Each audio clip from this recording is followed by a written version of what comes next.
Bismillahirrahmanirrahim.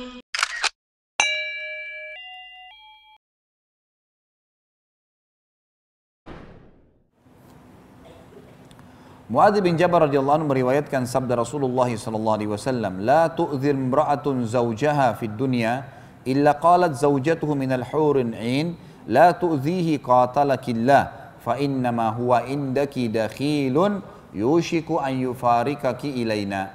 Sebelum saya baca terjemahan, ibu-ibu jangan tersinggung dengan hadis ini. Ya. Dia difahami dengan keimanan. Karena memang ini sabda Nabi SAW. Saya bilang tadi kehidupan di akhirat adalah poligami. Dan di dunia setiap istri disuruh menjadikan suaminya sebagai penyebab masuk surga. Ada seorang ibu telepon saya kemarin. Dia berkata, "Ustadz, saya mau bertanya sesuatu yang penting." Baik, silahkan. Kebetulan saya lagi ada waktu lowong. Dia bilang, bagaimana hukumnya kalau seorang wanita izin sama suaminya untuk ngurus anaknya. Jadi rupanya ibu ini pernah punya dari suami yang lain, punya anak, suaminya bengkalaikan. Lalu dia nikah lagi. Jadi janda nikah lagi sama seorang laki-laki. Maka anak-anaknya ini tinggal bersama ibunya. Kemudian dia lihat anaknya ini nggak ada yang urus, tinggal sama ibunya, nggak terurus, ayahnya juga nggak peduli. Maka dia pamit sama suaminya, minta mau lihat anak-anak itu. Diizinkanlah 2 minggu. Dia bilang, saya diizinkan 2 minggu Ustaz. Tapi setelah saya pergi ke kampung saya itu, ke kota saya itu, kemudian saya urus anak saya, sekarang sudah sampai setahun. Saya nggak pulang-pulang, gitu kan? Maka suaminya marah gitu. Apakah sekarang istrinya berdosa atau istri boleh nggak lebih memilih anaknya daripada suaminya? Bagaimana jawabannya? Saya bilang yang pertama, setelah tutup telepon dari saya, telepon suaminya minta maaf. Itu dulu pertama. Telepon minta maaf. Kenapa melanggar sampai setahun? 2 minggu, nggak bisa lebih daripada itu. Jangankan anaknya ibu, orang tuanya ibu, ayahnya ibu, ibunya ibu sendiri. Kalau suami izinkan 2 minggu lalu menahan, suami bilang nggak bisa, tidak boleh secara syar'i. Ini hukum Allah, bukan hukum manusia, nggak boleh dibantah. Allah telah jadikan suami ibu adalah di atas segala-galanya. Ibu renungin hadis Nabi SAW, awal amal yang dihisab bagi wanita pada hari kiamat adalah sholatnya dan hubungannya dengan suaminya.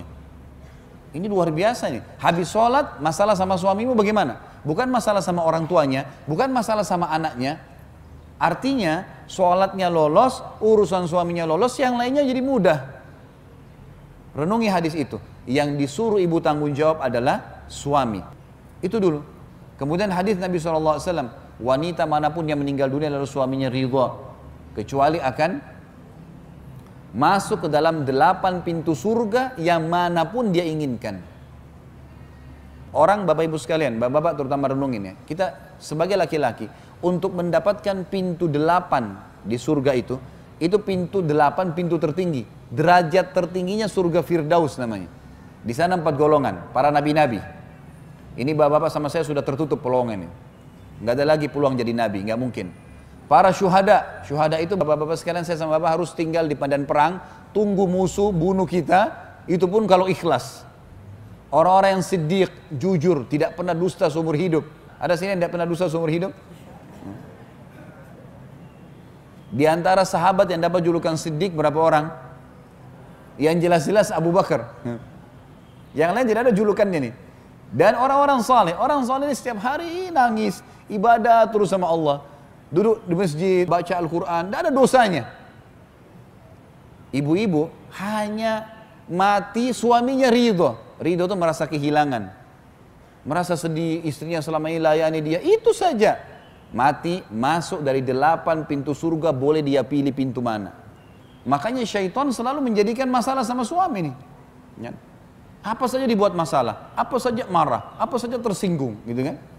Hati-hati syaitan masuk ke pintu-pintu yang kadang-kadang tidak perlu marah, tidak perlu cemburu, tidak perlu iri. Tapi masuk syaitan, karena merusak. Kenapa nggak kemas baik-baik suami menjadi manusia, menjadi penyebab saya masuk surga? Bukan karena dia, tapi karena Allah. Jangan berkeluh kesah terlalu banyak. Kalau suaminya zalim, doakan. Supaya kita menghabiskan umur kita pada hal yang positif. Gitu kan? Pada hal yang baik. Itu yang kita maksudkan. Jadi saking besarnya pengaruh suami itu. Ya. sampai nggak boleh keluar tanpa izinnya. Kalau meninggal dengan dia ridho masuk surga, melayaninya. Apa kata Nabi SAW? Wanita manapun yang menjaga 5 waktu sholatnya, nggak disebutin sholat sunnah. Azan, subuh, duhur, asar, maghrib, isya. Kalau ibu mengerjakan sunnah itu plus. Puasa Ramadan, nggak diikuti dengan puasa sunnahnya. Puasa sunnah berarti plus. Hanya Ramadan. Dan melayani dan mentaati suaminya pada hal yang ma'ruf. Bukan pelanggaran agama. Temani saya, ayo ke ibu yuk, ayo ke ayah yuk, ayo ke sini yuk. Iya, iya. Kecuali pada saat dia meninggal, dia pasti akan masuk surga. Dari 8 pintu surga dia bisa pilih yang mana dia mau masuk. Jadi fadilah yang sangat besar. Lalu untuk apa ibu-ibu membangkang nih? Untuk apa marah hanya karena lupa dibawain bunga kah, pesanan kah? Tidak sempat ditemanin ke acara perkawinan lah. Itu sesuatu yang kecil, urusan dunia. Bagaimana orang ini ridho, Tuhan saya ridho. Seperti kasus orang tua kita. Orang tua kita mau marah-marah, ya, mau dia orangnya buruk akhlaknya, kita sebagai anak harus bagaimana? Bakti. Nggak dibalas keburukan dengan keburukan. Kenapa? Karena Allah yang perintahkan. Jangan balas kebodohan dengan kebodohan, keterpurukan akhlak dengan keterpurukan akhlak. Ini salah. Gitu kan? Orang tua kita bagaimana kita harus buat baik. Kenapa? Karena Allah yang memerintahkan dan Allah gantungkan pahala yang besar situ. Sama kasus rumah tangga. Sama kasus rumah tangga. Tentu ini berlaku juga pada suami. Misalnya kata Nabi SAW, janganlah seorang suami yang mukmin, ya, membenci istrinya yang mukminah. Karena kalau dia tidak menyukai satu perilaku, dia masih bisa mendapatkan perilaku-perilaku yang lain yang baik. Artinya saling toleransi, saling memaafkan.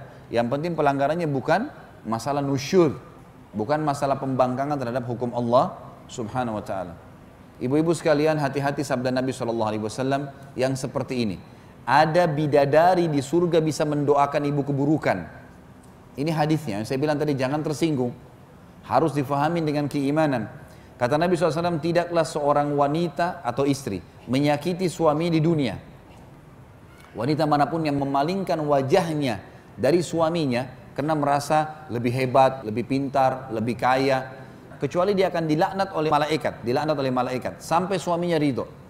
Dan siapapun wanita yang membuat suaminya murka, marah, maka yang di langit Allah akan murka padanya. Bayangkan dihubungkan sama Allah. Allah murka padanya sampai suaminya ridho.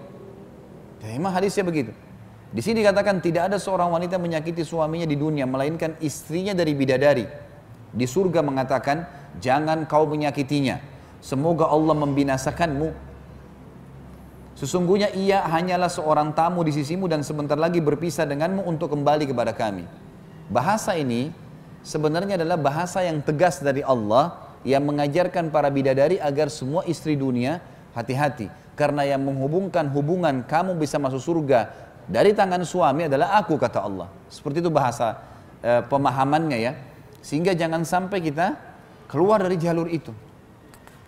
Abu Hurairah juga meriwayatkan hadis yang lain. Inna awwala zumratin yadkhuluna al-jannata ala suratil qamari lailatal badr.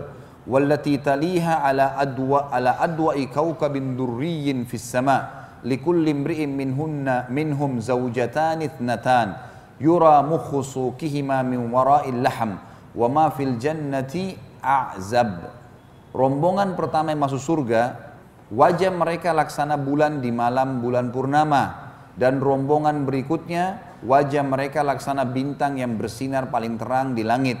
Masing-masing orang mereka memiliki 2 orang istri yang isi betis keduanya terlihat dari balik dagingnya. Di surga tidak ada orang yang hidup membujang. Hadis ini menjelaskan kepada kita tentang adanya pasangan hidup di dunia akan bersama di akhirat. Punya makna banyak pendapat ulama. Yang pertama yang dimaksud dia memiliki 2 orang istri adalah kalau seorang laki-laki memiliki memang poligami di dunia, maka akan bersama dengan dia di akhirat selama memang sama-sama beriman. Makna yang lain, kalau seseorang meninggal istrinya, kemudian dia menikah lagi, jadi kedua-dua istrinya masih belum cerai, maka akan bersamanya juga di surga. Ini makna yang lain. Makna yang lain juga kata ulama adalah yang dimaksud dengan memiliki 2 orang istri, kalau ada wanita dunia yang meninggal belum sempat menikah, gadis, ini semua akan menikah dengan ahli surga. Jadi tidak ada bujang lagi, tidak ada orang yang tidak ada pasangannya di surga. Maka dia akan dinikahkan dengan salah satu ahli surga dengan hikmah Allah. Ini salah satu pendapat. Kemudian pendapat yang lain dimaksud adalah istri di dunianya akan bersamanya dan bersama juga bidadari yang akan mendampinginya. Karena memang saya sudah pernah jelaskan Bapak Ibu sekalian, di surga sudah berbeda dunia. Di surga semuanya kehidupan poligami. Memang sudah hikmah Allah seperti itu. Dan sudah tidak ada urusan kayak dunia orang cemburuan, orang merasa persaingan, ini sudah tidak ada semua. Semua masalah penyakit hati, masalah cemburu buta, dendam segala macam ini sudah tidak ada. Dan Allah memuliakan wanita dunia dengan menjadikannya pemimpin para wanita di surga. Ini yang dimaksud dengan makna tadi. Dan banyak pendapat, ulama tentu menggabungkan antara pendapat ini. Bukan mustahil semuanya ini adalah benar. Tapi penyampaian Nabi SAW, kalau mereka akan memiliki 2 orang istri. Dan disebutkan cirinya, isi betis keduanya terlihat dari balik dagingnya. Artinya ini sangat indah, sangat memiliki kesempurnaan fisik. Ya. Makna sebagian ulama mengatakan ada orang kadang-kadang kalau putih sekali kulitnya, kulit putih yang sangat putih sampai membuat urat-uratnya terlihat. Bisa ini maknanya, bisa juga tidak. Bisa juga makna lebih dalam daripada itu, karena memang di surga sudah berbeda, tidak seperti apa yang kita bisa bayangkan di dunia. Allahu a'lam.